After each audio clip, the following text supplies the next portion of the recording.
Assalamualaikum warahmatullahi wabarakatuh. Perkenalkan, nama saya Abdurrahman Basit. Saya dari kelas 12 dari 1. Di sini saya ingin membuat tugas resume cara lolos sertifikasi part 2. Karena sebelumnya belum lengkap, maka ini lanjutannya.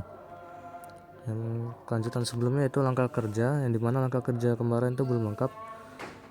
Jadi kita lanjutkan yang dari awal saja langkah kerja. Yang pertama itu memahami soal. Jadi nanti langkah kerja itu yang pertama itu kita memahami soal yang telah diberikan oleh asesor. Kemudian kita membuat sketsa dari perintah yang sudah dikasih. Kemudian yang ketiga membuat langkah kerja mesin. Setelah kita memahami soal dan membuat sketsa, lalu kita membuat langkah kerja mesin agar tidak bingung pada saat memprogram nanti. Yang keempat yaitu membuat daftar I/O PLC dan HMI. Hal ini harus kita buat karena untuk mempermudah alamat nantinya pada saat program maupun merangkai.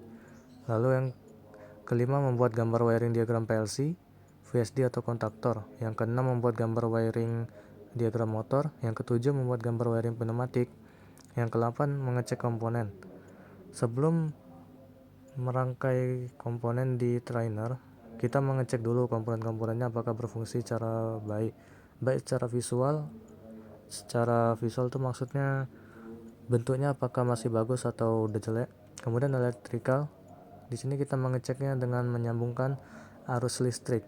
Kemudian secara instrumentasi, yang ke-9 yaitu merakit wiring di komponen.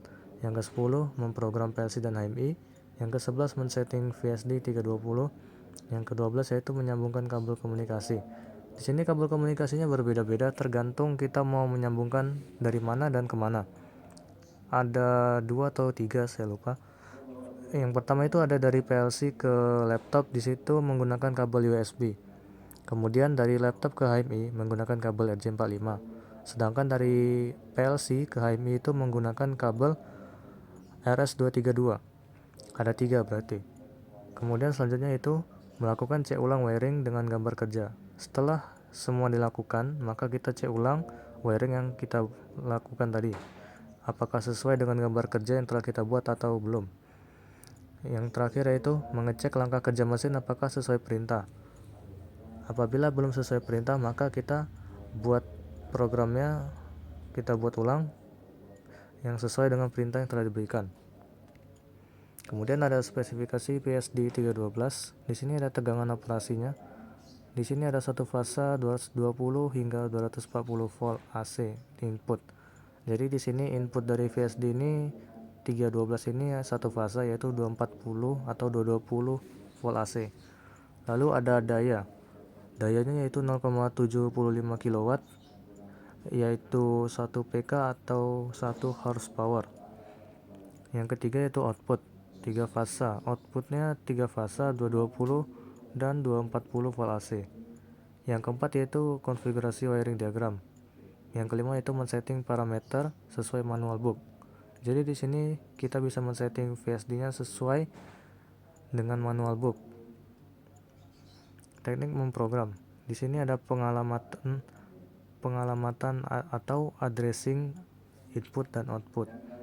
Lalu ada setting parameter, software dan hardware komponen. Lalu ada komunikasi data, kabel. Contohnya USB, RS232 dan RJ45 yang tadi saya sebutkan. Yang keempat, memahami konsep dasar program, standar atau logika. Di sini kita harus memahami konsep dasar pada saat memprogram. Contohnya seperti bagaimana cara kerja push button, bagaimana cara kerja output, bagaimana cara kerja timer, serta bagaimana cara kerja counter, serta teknik-teknik yang lain seperti interlock atau self holding. Lalu ada dasar instruksi PLC atau VSD. Lalu yang terakhir ada karakter yang ada pada aplikasi atau software. Mungkin sekian dari saya, kurang lebih saya mohon maaf. Assalamualaikum warahmatullahi wabarakatuh.